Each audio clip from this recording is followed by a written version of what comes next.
Annihilation. Annihilation. One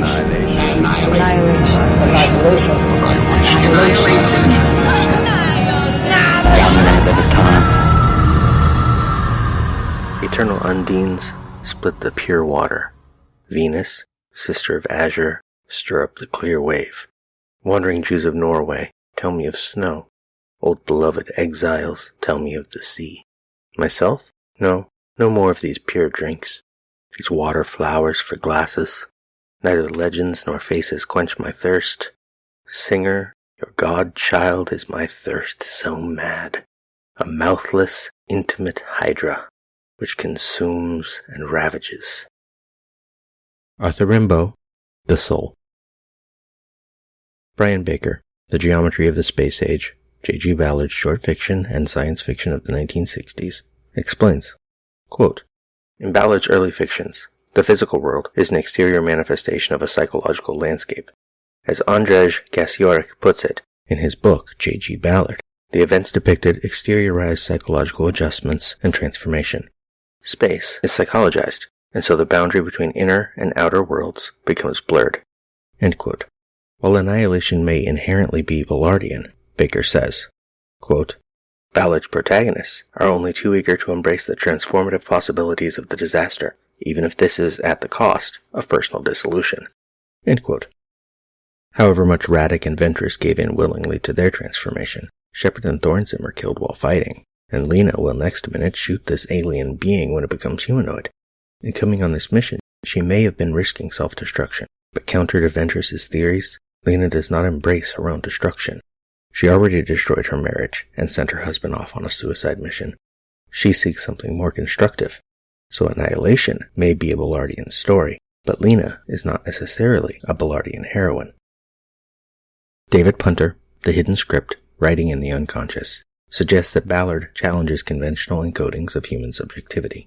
Quote, the long tradition of enclosed and unitary subjectivity comes to mean less and less to him as he explores the ways in which a person is increasingly controlled by landscape and machine, increasingly becomes a point of intersection for overloaded scripts and processes which have effectively concealed their distant origins from human agency. End quote. That is to say, in Ballard's fiction, or in Ballardian fiction written by, in this case, Jeff Vandermeer, translated to the screen by Alex Garland, explicated here in this show by Professor Robert E.G. Black, characters are not necessarily acting as much as reacting to alien forces, to strange geography, to group dynamics, to cultural influences, to societal norms. Lena was supposed to be a good wife, a faithful wife. Cain was supposed to be a good husband, a faithful husband. Whenever the sexual affair began between Lena and Daniel, the film implies that there was already some distance and disconnect between Lena and Cain. He remained active in the military, she moved to teaching biology, and like that scene on the couch in minute 83, they have their own things to read, but might still say hey from opposite sides of an ever-lengthening divide forming between them. Baker continues, citing Gregory Stevenson's Out of the Night and Into the Ocean, a thematic study of the fiction of J.G. Ballard. Quote, he focuses upon subjectivity itself as crucial and constitutive framing of human experience. Perhaps, as Gregory Stevenson insists, there is a thirst for transcendence in Ballard's fiction, a move towards an absolute authentic being, an ontological Eden. Jump ahead to the end of the film, a transformed husband and wife driven from the Shimmer's Eden. But it is subjectivity itself, and its corollary and condition, time, that first must be dissolved. End quote. Lena ended things with Daniel. Cain returned, transformed, but still Cain enough to drive Lena's need as a scientist to solve his transformation, and in so doing, to solve the marital divide. Even if it means she is transformed in the process. It is not an eager embrace, per se, but it is a willing one. Lena made it to the lighthouse because the force that consumes her the most is still an external one, in a way, her marriage to Cain.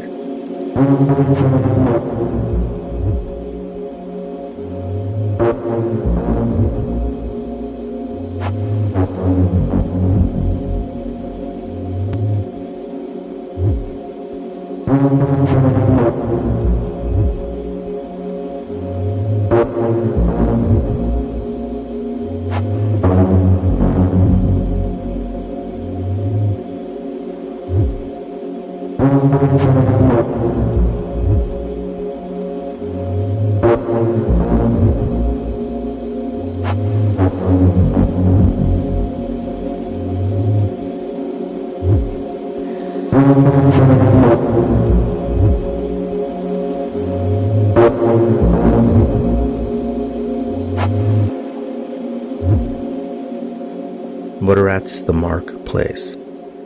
Lena stands just right of center frame, the tunnel exit behind her to the right. The left half of the frame is dominated by the mandelbulb form of the alien, its Gothic architecture surface flowing from the lit maw at its front to its rear. Constant movement, constant change.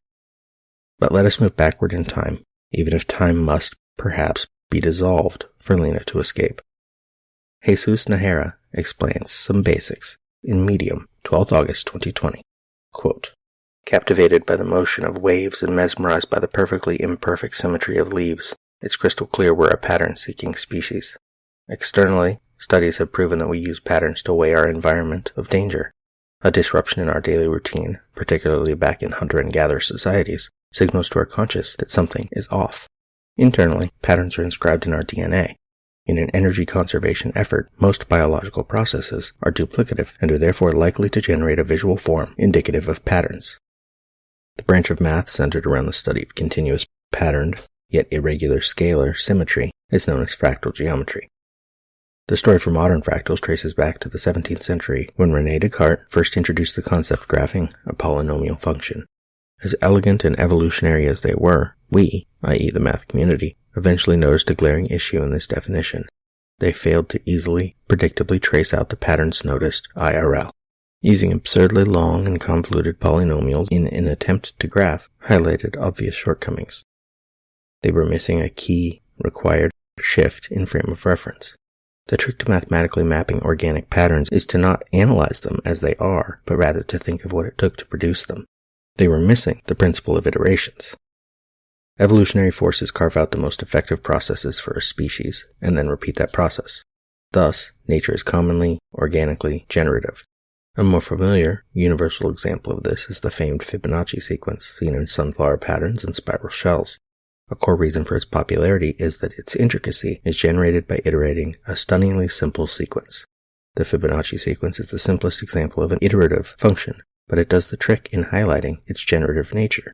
For each new iteration, the input used is simply the output from the preceding iteration. It's a basic but simple example of a fractal.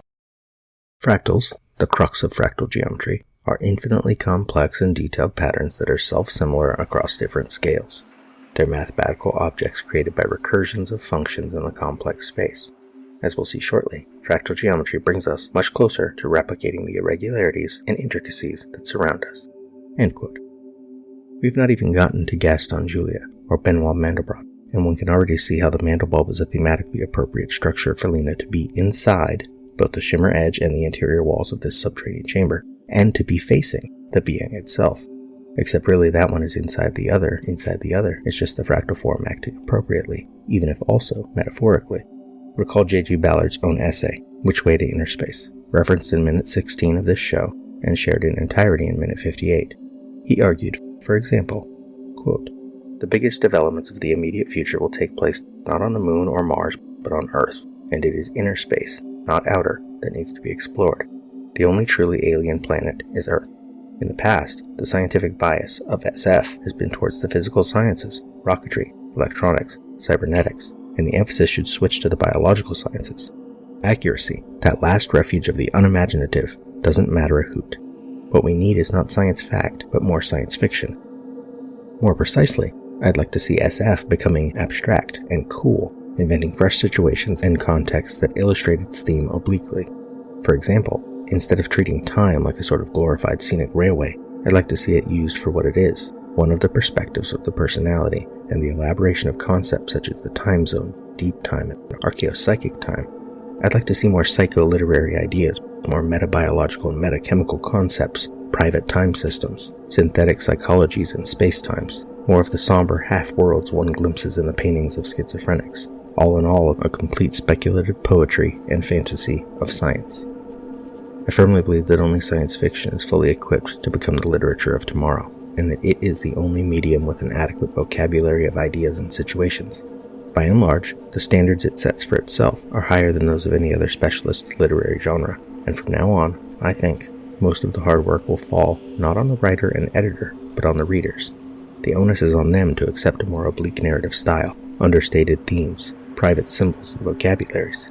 The first true SF story, and one I intend to write myself if no one else will, is about a man with amnesia lying on a beach and looking at a rusty bicycle wheel, trying to work out the absolute essence of their relationship between them.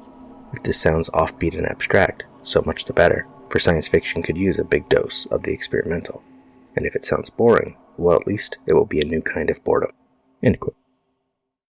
Suzanne M. Doughton, Critical Studies in Mass Communication, 1996, explains, specifically regarding Groundhog Day, quote, Phil Connors must embark on what is traditionally a feminine rather than a masculine quest, journeying inward in order to encounter and submit to the power of the dark goddess, rather than outward in order to master and claim some object in the external world.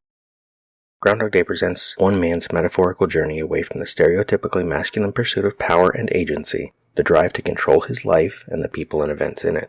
Paradoxically, his journey is only possible by staying in one physical place, which subverts the traditional masculine theme of romantic quest, where the hero must travel far away to meet his challenges, and replaces it with a feminine initiation ritual.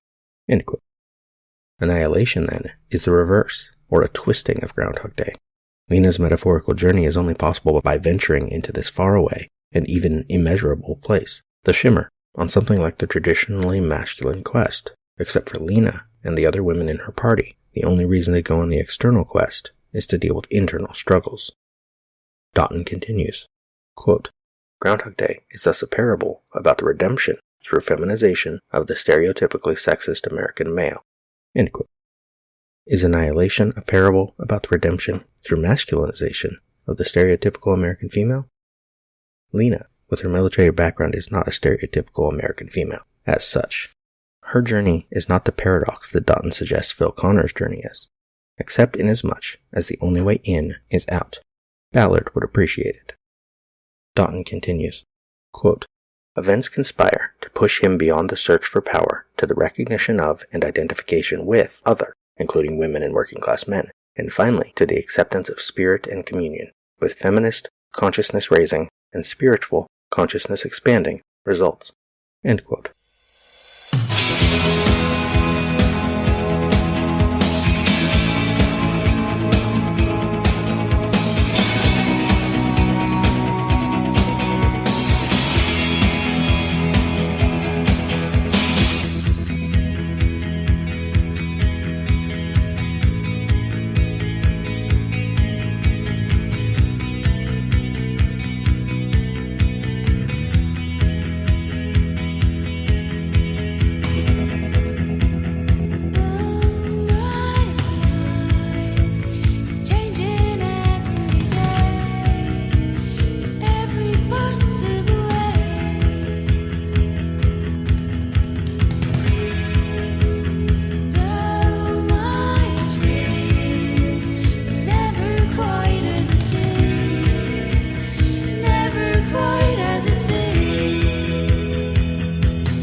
Jesus Nahara, Medium, 12th August 2020.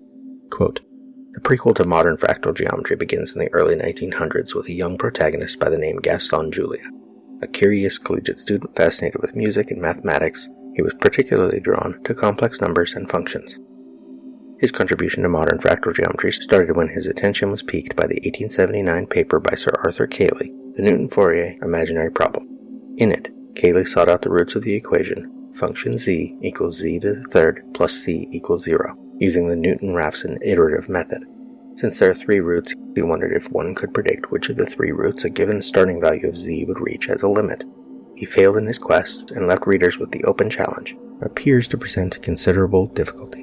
While Cayley's solution to finding basins of attraction for each root through iteration was indeed on the right track, the technology of his time limited his perspective. The shape of these basins is infinitely complex, providing us with an accurate preview of the scalar symmetry we see in fractals. Unfortunately, life abruptly interrupted Gaston's academic endeavors midway through his academic career at the University of Paris when he was drafted and conscripted into joining the army for World War I. Compounding his misfortune, in 1915 he lost his nose and was nearly blinded. Awarded the Legion of Honor for his valor, Julia, unfortunately, had to wear a black strap across his face for the rest of his life. Jump forward at Pierre Fatou and enter Benoit Mandelbrot. Benoit's entry to the field was inspired by nature. The first relevant publication for modern fractals is found in his 1975 investigative report, How Long is the Coast of Britain? Statistical Self-Similarity and Fractional Dimension. In it, he explores geographical curves and discovers that while they're undefinable, they are statistically self-similar. Each portion can be considered a reduced scale image of the whole. In that case, the degree of complication can be described by a quantity d that has many properties of a dimension, though it is fractional.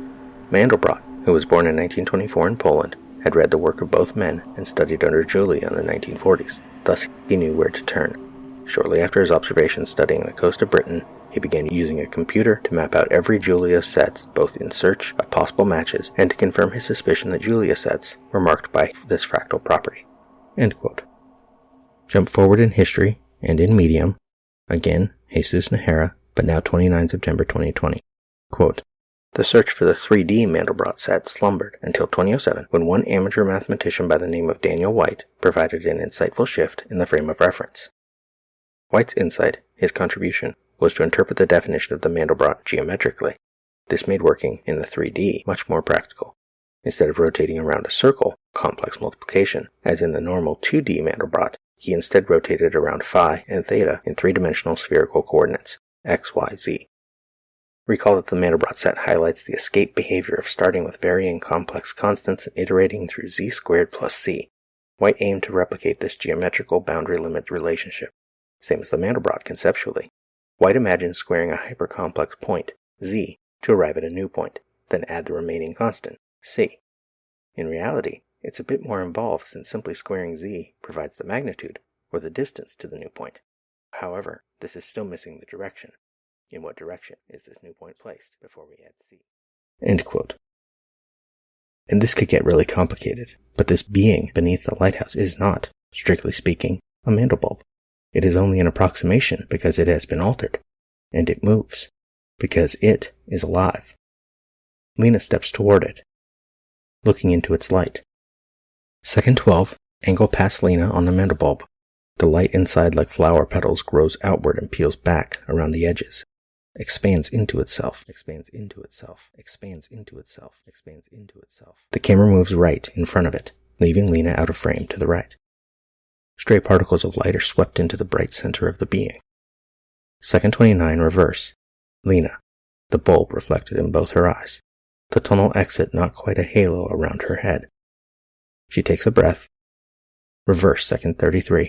The bulb, green around its 5 edges, yellow coming out of its core, like some strange cactus exploding out of itself. The center lightens and widens. Reverse second 37 from inside the bulb. Lena is surrounded by its form, the tunnel exit light just to the right of her.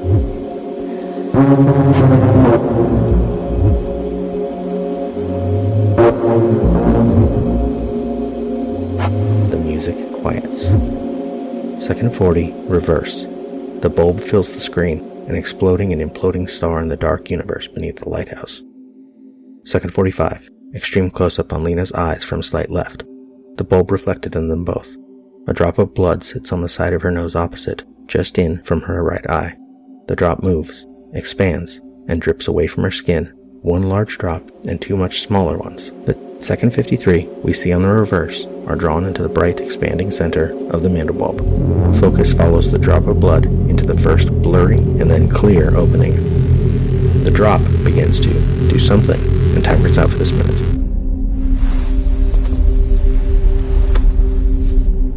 We spoke. What was it we said? Wordlessly watching, he waits by the window and wonders at the empty place inside.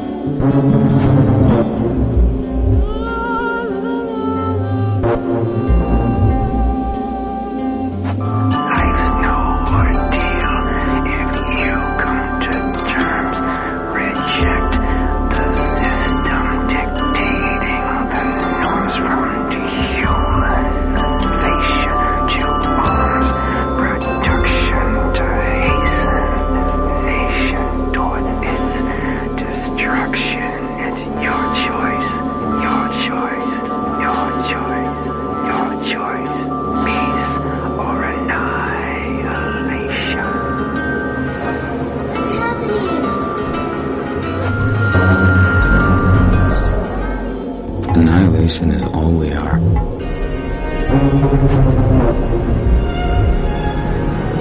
Annihilation.